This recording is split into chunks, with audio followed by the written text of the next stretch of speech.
Hello everybody, नमस्कार। कैसे हैं आप? मैं प्रेम सिंह हमारे स्टडी चैनल पर आपका स्वागत करता हूं। आज हम पढ़ रहे हैं महाजनपद काल। यहीं से जो ऐतिहासिक काल है भारत का, उसकी शुरुआत होती है।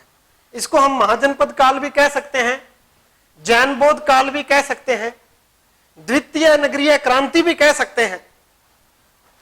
द्वितीय नगरीय क्रांति क्यों कहा मैंने? क्योंकि भारत के इतिहास में पहली जो नगरीय सभ्यता है वो सिंधु घाटी सभ्यता है। तो द्वितीय नगरीय सभ्यता या नगरीय क्रांति जिसको हम कह देते हैं वो महाजनपद एज है।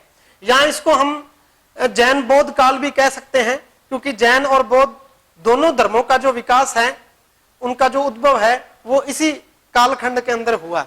या हम इसे प्रथम समाज सुधार आंदोलन जो है, धर्म सुधार समाज सुधार दोनों ही, धर्म और समाज सुधार आंदोलन भी इसे हम कह सकते हैं। तो बहुत सारे नामों से हम इसे जानते हैं, महाजनपद काल, जैन बौद्ध काल, द्वितीय नगरीय क्रांति या प्रथम धर्म या समाज सुधार आंदोलन। महाजनपद काल की अगर हम बात करें तो सबसे बड़ी खासियत महाजनपद काल की है सुदृढ़ राजतंत्र का विकास, और साथ ही मजबूत गणतंत्रात्मक राज्यों का भी इस दौरान विकास हुआ। उत्तर वैदिक काल में जन स्थायी रूप से बसना शुरू हो गए। जैसा हम पहले भी बात कर चुके हैं, भी लगभग 7वीं शताब्दी ईसा पूर्व के अंदर हम भारत में लोहे के आम प्रचलन में आने की बात करते हैं। ये बड़ी महत्वपूर्ण तिथि ध्यान में रखने वाली है। लगभग हम 7वीं शताब्दी ईसा पूर्व के अंदर हम ये मानते हैं भी भारत के अंदर जो लोहे का प्रयोग है वो शुरू हुआ। लोहे के प्रयोग से बड़ा क्रांतिकारी परिवर्तन आया। लोहे के प्रयोग से एक तो जो मजबूत हथियार बने, सेना के काम आए, वो एक अलग बात है। दूसरा, लोहे से जो लोहे का फाल हल के अंदर लगाया गया जिससे कठोर भूमि को भी जोता जा सका। लोहे के औजारों से बड़ी संख्या में जंगलों को साफ करके खेती योग्य, कृषि योग्य जो भूमि है उसमें लगातार वृद्धि होती गई। इस वजह से जो आ रहे हैं वो एक जगह, अब जब उन्होंने कृषि योग्य भूमि का विकास कर लिया है, कठोर भूमि को भी वो जोतने में सक्षम हो गए हैं, उनकी जो सैनिक क्षमता है लोहे के प्रयोग से उसमें भी वृद्धि हुई है, तो आ रहे एक जगह स्थायी रूप से बसने शुरू हो गए। इस प्रकार जो जनपदों का विकास हुआ, धीरे धीरे ये जनपद बढ़ते गए। महाजनपद काल जब आता है तो जब धीरे धीरे जनपद शक्तिशाली होते गए, अब जो राजा है वो युद्ध का स्वामी नहीं रहा। पहले उसका जातीय स्वरूप था। जो राजतंत्र का हम वैदिक काल के अंदर स्वरूप पढ़ते हैं वो जातीय स्वरूप था, लेकिन अब वो था एक भौगोलिक स्वरूप में आ गया है। मतलब अब राजा, जैसा हम शुरू में वैदिक काल के अंदर हमने बात की थी, भी जो राजा था गोप जिसको हमने कहा, वो युद्ध का स्वामी था, ना कि भूमि का स्वामी। अब वो भूमि का स्वामी हो गया है। एक स्थायी भूभाग पर उसने अधिकार कर लिया है, एक स्थायी सेना का निर्माण कर लिया है, लोगों से एक स्थायी शुल्क वो वसूल कर रहा है। तो धीरे धीरे उन्होंने अपनी सीमाओं को बढ़ाना भी शुरू किया। इससे उन जनपदों में आपसी संघर्ष में वृद्धि हुई, जिसके फलस्वरूप जो शक्तिशाली जनपद थे उन्होंने कमजोर जनपदों का अधिग्रहण कर लिया, और इस प्रकार बड़े बड़े महाजनपदों का विकास हुआ। दो प्राचीन ग्रंथों से हमें महाजनपदों के बारे में, उनके नाम के बारे में पूरी लिस्ट हमें मिलती है। एक तो हमें मिलती है बौद्ध ग्रंथ अगुंतर निकाय से। बौद्ध ग्रंथ है यह अगुंतर निकाय, बौद्ध ग्रंथ है भी। इससे हमें 16 महाजनपदों की सूची मिलती है, लिस्ट मिलती है। दूसरा एक जैन ग्रंथ भी है जिससे हमें 16 महाजनपदों के बारे में जानकारी मिलती है, भगवती सूत्र। देखो, ये अपने आप में एक इंपॉर्टेंट प्रश्न है। ये अगुंतर निकाय बौद्ध ग्रंथ है और ये जैन ग्रंथ है। दोनों से ही हमें 16 महाजनपदों की सूची मिलती है। हालांकि दोनों सूचियां अलग अलग हैं, दोनों में कुछ नामों का फर्क है। वो बहुत ज्यादा फिर बात डेप्थ में चली जाएगी, इतनी हम चर्चा नहीं करेंगे। आपके काम की केवल इतनी बात है, आप इतना ध्यान रखें, विबोध ग्रंथ अगुंतर निकाय से 16 महाजनपदों की सूची मिलती है और जैन ग्रंथ भगवती सूत्र से भी हमें 16 महाजनपदों की सूची मिलती है। इन 16 महाजनपदों की अगर हम डिटेल से बात करें, अगुंतर निकाय वाली सूची की अगर हम बात करें तो 16 महाजनपदों में सबसे पहले अंग की राजधानी चंपा थी। अंग हमारा सबसे पूर्वी जो है, ये पूर्व हो गया ईस्ट और वेस्ट, तो अंग जो है ये सबसे पूर्वी महाजनपद था और इसकी राजधानी थी चंपा। सबसे दक्षिणी अगर महाजनपद की बात करें तो अश्मक, इसकी राजधानी थी पोतन कह देते हैं, या ये पैदन्य नाम भी मिलेगा या प्रतिष्ठान, ये तीनों नाम हमें मिलते हैं इसके लिए। पोतन या पैठन नाम भी आपको मिलेगा, पोतन या पैठन, या प्राचीन नाम पैदन्य या प्रतिष्ठान, ये नाम हमें मिलता है। सबसे दक्षिणी महाजनपद अश्मक है। और सबसे पश्चिमी की बात करें तो आ जाएगा अवंती, और इधर सबसे उत्तर में भी कह सकते हैं और उत्तर पश्चिम में भी। ये बड़ा इंपॉर्टेंट प्रश्न है जो हिस्ट्री फर्स्ट ग्रेड आरपीएससी द्वारा लिया गया 2016 में एग्जाम, उसके अंदर ये पूछा गया था भी कौन सा महाजनपद ये उत्तर पश्चिम में। तो 2 महाजनपद थे जो उत्तर पश्चिम में थे, और वर्तमान पाकिस्तान के अंदर रह जाते हैं ये दोनों, जो अब भारत की जो सीमा है वर्तमान के अंदर, उससे बाहर केवल 2 महाजनपद रह जाते हैं। एक तो गंधार जिसकी राजधानी थी तक्षशिला, और एक कंबोज जिसकी थी राजधानी राजपुर। ये दोनों यहां रह जाते हैं। सबसे उत्तरी की बात करेंगे तो वो कंबोज हो जाएगा, इसकी राजधानी राजपुर थी। ये जो वर्तमान है हमारा पाक अधिकृत कश्मीर और थोड़ा अफगानिस्तान का हिस्सा, उस इलाके को लेके बनता था। और इसके नीचे रह जाता है गंधार, इसकी राजधानी तक्षशिला, जो शिक्षा का एक प्रमुख केंद्र रहा है, बहुत बड़ी अंतरराष्ट्रीय यूनिवर्सिटी रही तक्षशिला।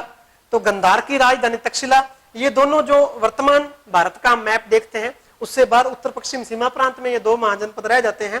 बाकी सारे भारत के अंदर रह जाते हैं, जिनमें अंग जिसकी राजधानी चंपा, मगध की, गिरिवज्जर और राजगृह 2 राजधानियां हमें मिलती हैं, काशी की, वाराणसी, वज्जी संघ की, वैशाली, और इसके अलावा मल्ल की भी 2 राजधानियां हमें मिलती हैं, कुशीनारा और पावा, चेदी की शुक्तिमती, वत्स की कौशाम्बी, कुरु की इंद्रप्रस्थ, पांचाल की अहिक्षेत्रपुर और काम्पिल्य 2 राजधानियां इसकी भी, मत्स्य की विराटनगर या बैराठ, ये हमारे राजस्थान में जो जयपुर के पास है जगह बैराठ, या जिसको प्राचीन नाम विराटनगर था, ये मत्स्य महाजनपद की राजधानी थी।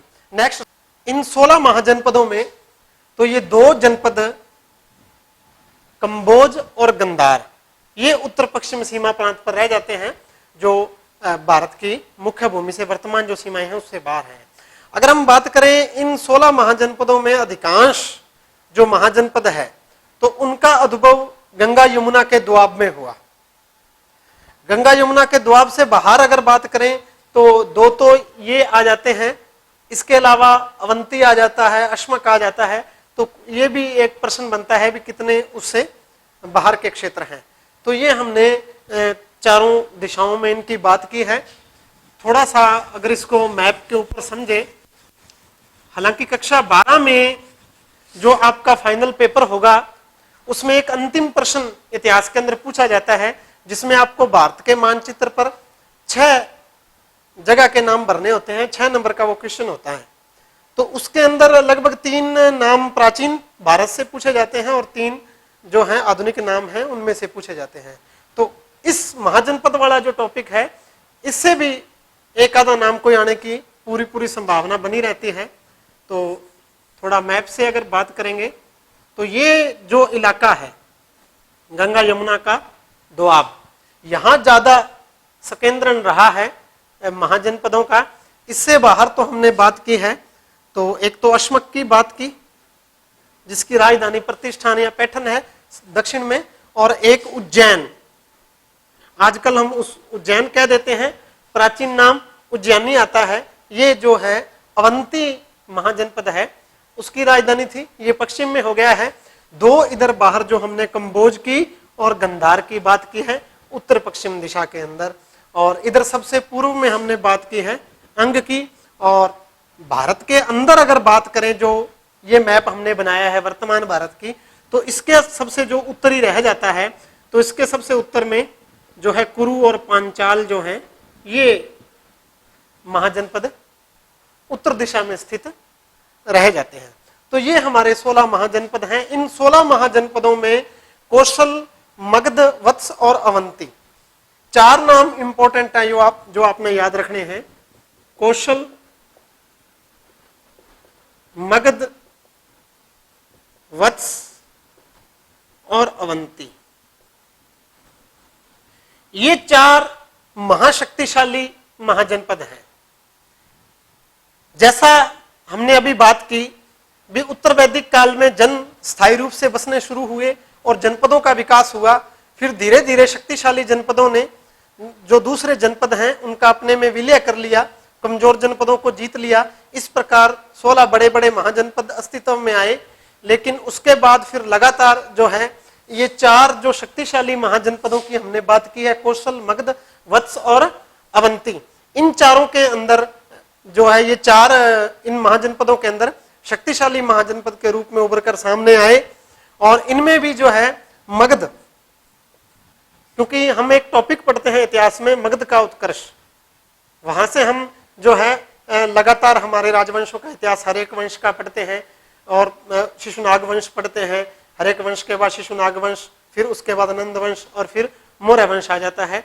तो जो मगध है, अंतिम रूप से मगध महाजनपद ने इन बाकी सबका भी विलय कर लिया अपने के अंदर, और इस प्रकार एक अखिल भारतीय साम्राज्य की स्थापना जो है हुई मौर्य साम्राज्य के अंदर जाके। तो ये आपने याद रखना है, 4 शक्तिशाली महाजनपद, कौशल, मगध, वत्स और अवंती। पूरा अगर हम इनका इतिहास महाजनपदों का पढ़ते हैं तो इन चारों महाजनपदों ने जो भी इनके पड़ोसी महाजनपद थे उनका अपने अंदर विलय कर लिया, और फिर ये 4 शक्तिशाली महाजनपद अंत में बचते हैं। और फिर मगध जो है वो कौशल का भी विलय कर लेता है, और फिर धीरे धीरे वत्स और अवंती का भी। इस प्रकार जो मगध है उसकी जो राजधानी हमने पढ़ी है, गिरिवज्र और राजगृह, 2 राजधानियों की बात की है। राजगृह के बाद में आने वाले समय में जो है पाटलिपुत्र मगध की राजधानी के रूप में हमारे सामने आता है। और फिर पाटलिपुत्र से जो अखिल भारतीय साम्राज्य के ऊपर जो शासन है मौर्य साम्राज्य के द्वारा किया जाता है, गुप्त साम्राज्य तक जो है वो भारत की जो राजधानी है वो पाटलिपुत्र रहती है। तो पाटलिपुत्र का संबंध किससे है? मगध से है। और ये जो उत्कर्ष हुआ इतना ज्यादा मगध का, तो इसके अंदर भी हम वही सेम बिंदु हम ध्यान में रखते हैं, भी लोहे का जो उपयोग है। इसके मगध के उत्कर्ष के पक्ष में जब हम तर्क देते हैं तो वहां हम 2 बातों की मुख्य रूप से बात करते हैं। एक तो गंगा नदी जो जल यातायात का साधन थी, और दूसरा लोहे की खानों का मगध के अंदर उपलब्ध होना, वो लगातार इसके जो उत्कर्ष के अंदर सहायक सिद्ध हुआ। इन 16 शक्तिशाली महाजनपदों के अलावा कुछ छोटे जनपद भी इसके अलावा अस्तित्व में थे, जिनमें अगर बात करें तो जैसे योधेय है, जो अपना हनुमान गंगानगर का क्षेत्र है। इस क्षेत्र को महाजनपद काल के दौरान इस नाम से जाना जाता था, योधेय। तो ये एक जनपद है योधेय, ये भी अस्तित्व में था। इसके अलावा बात करें कलिंग, कलिंग का नाम आपने सुना होगा। इस कलिंग को जीतने के बाद जो सम्राट अशोक ने युद्ध का त्याग कर दिया था, तो कलिंग जनपद का योधेय, ये अन्य जो जनपद हैं जिनमें योधेय, माद्रक, तिग्रत, केके, सिंधु, सोवीर आदि का हम नाम लेते हैं, ये अन्य थे इन 16 महाजनपदों के अलावा। इसके अलावा जो अगली महत्वपूर्ण बात है वो है गणतंत्र शासन प्रणाली किन राज्यों में थी। तो 10 ऐसे राज्यों के हमें नाम मिलते हैं महाजनपद काल के दौरान जिनके अंदर गणतंत्रात्मक शासन प्रणाली अस्तित्व में थी।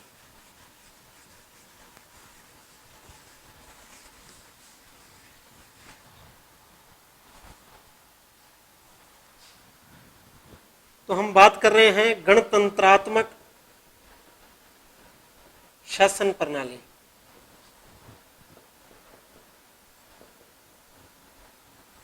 कितने राज्यों में थी? 10 राज्यों में। जिस प्रकार हमने 16 महाजनपदों का जिक्र किया है, उसी प्रकार 10 हमारे पास राज्य हैं मुख्य रूप से, जिनके अंदर गणतांत्रिक शासन प्रणाली है। इनमें एक एक करके बात करें तो कपिलवस्तु के शाक्य,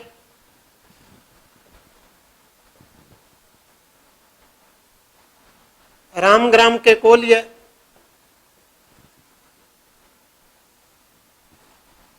रामग्राम के कोल्य, सुषमगिरी के भग्ग, अलकप कप के बुल्ली,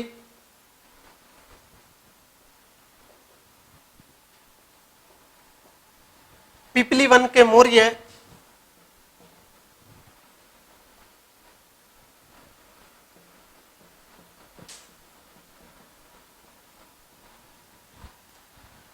यहां मैं लिख रहा हूं कपिल वस्तु के शाक्य। तो कपिल वस्तु उस गणराज्य का नाम है, और शाक्य जो है वहां जो उनकी जाति है, उन लोगों की जो वहां पर निवास करते हैं, जिनका वो गणराज्य है।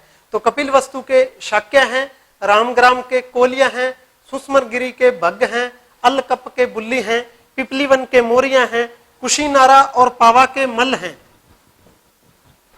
कुशीनारा और पावा, इसका मतलब कुशीनारा व पावा के मल्ल हैं। इसके अलावा मिथिला के विदेह और वैशाली के लिच्छवी, वैशाली के लिच्छवी, मिथिला के नाम रह गया है केशपुत के कालाम। तो ये 10 नाम हो गए हैं, पूरे 9 लिखे हैं मैंने, 2 ये इकट्ठे आ गए हैं, एक कुशीनारा और एक पावा, दोनों जगह मल्ल हैं। तो ये कपिलवस्तु, रामग्राम, सुषमगिरी, अलकप, पिपलीवन, कुशीनारा, पावा, वैशाली, मिथिला, केशपुत, ये इन गणराज्यों के नाम हैं, और ये वहां निवास करने वाली, वहां शासन करने वाली जातियां हैं, भग्ग, बुली, कोल्य, शाक्य, मौर्य। ठीक है, कुछ विद्वान जो हैं इन्हीं मौर्यों से, जो आगे मौर्य साम्राज्य की हम बात करेंगे, उनका संबंध मानते हैं। तो इन 10 राज्यों के अंदर कैसी शासन व्यवस्था थी? गणतंत्रात्मक शासन व्यवस्था इन 10 राज्यों के अंदर थी, जो है कपिलवस्तु, रामग्राम, अलकप वगैरह जितने राज्यों के मैंने नाम लिखे हैं, गणतांत्रिक। अब इस शासन व्यवस्था के बारे में हम बात करेंगे डिटेल से, भी कैसी शासन व्यवस्था थी यहाँ पर। तो इन गणतंत्रात्मक राज्यों के अंदर शासन व्यवस्था, उसके ऊपर हम चर्चा करने वाले हैं।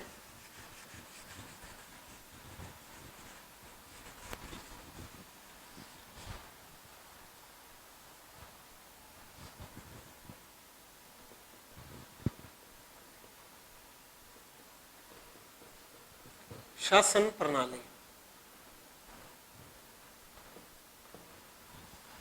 तो इन गणतंत्रात्मक राज्यों की शासन प्रणाली जो है, प्राचीन भारत के अंदर, जैसा वर्तमान में हम जो है गणतंत्रात्मक राज्य देखते हैं, जैसे हमारा भारत एक प्रजातंत्र है, गणतंत्र है, उसी प्रकार से ये भी गणतंत्र थे। गणतंत्र की अगर हम परिभाषा लें तो जैसा आप जानते हैं भी, गणतंत्र हम उसे कहते हैं जहां का शासनाध्यक्ष निर्वाचित हो, वंशानुगत नहीं हो, उसे हम गणतंत्र कहते हैं। जैसे इंग्लैंड और भारत की बात करें, इंग्लैंड में भी प्रजातंत्र है, भारत में भी प्रजातंत्र है, लेकिन इंग्लैंड गणतंत्र नहीं है, भारत गणतंत्र है।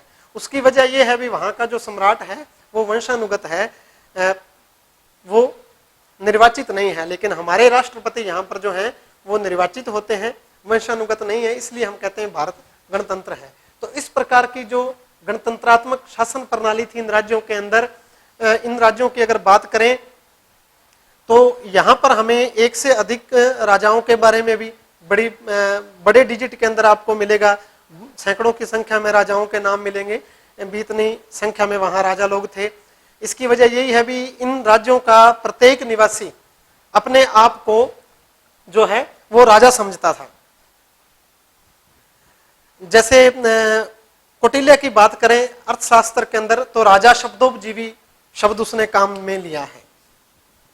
राजा शब्दोपजीवी। इस शब्द का अर्थ है, ये अर्थशास्त्र के अंदर लिया है चाणक्य ने। इसका अर्थ है भी, ये लिच्छवियों के लिए उन्होंने कहा था, स्पेशली वैशाली के लिच्छवियों के लिए। तो वैशाली के लिच्छवियों के लिए उन्होंने राजा शब्दोपजीवी जो शब्द काम में लिया, इसका अर्थ है भी वहां का प्रत्येक नागरिक खुद को राजा मानता था।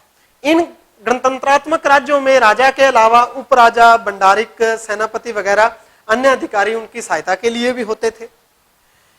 एक सभा या संस्था नाम की एक संस्था थी जहां पर बहुमत से निर्णय लिए जाते थे। जिस जगह पर ये लोगों की सभा होती थी उस जगह को संस्थागार कहा जाता था। संस्थागार या संस्थागार शब्द हमें मिलता है, उसके लिए इस्तेमाल किया जाता था। अब उस जगह के ऊपर जितने भी उस संघ के, जैसे मान लो हम लिच्छवियों की बात कर रहे हैं, तो उनके संघ के जितने भी लोग हैं वो उस संस्था में, उस सभा में जब आते हैं तो उनके बैठने के लिए, सबके बैठने के लिए फिक्स जगह होती थी, स्थान होता था, वहां लोग बैठते थे। बकायदा इस काम के लिए भी अलग से अधिकारी होता था जो सबके बैठने की व्यवस्था करता था। वहां पर इनमें से कोई एक व्यक्ति जो है वो प्रस्ताव को प्रस्तुत करता था।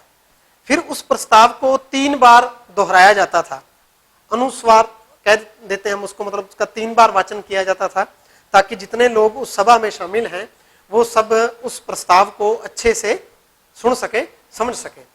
3 बार जब प्रस्ताव को दोहरा दिया जाता था, फिर उसके बाद लोगों की जो है वो सहमति पूछी जाती थी, और अगर कोई सदस्य मौन रहता है तो उसकी सहमति मान ली जाती थी।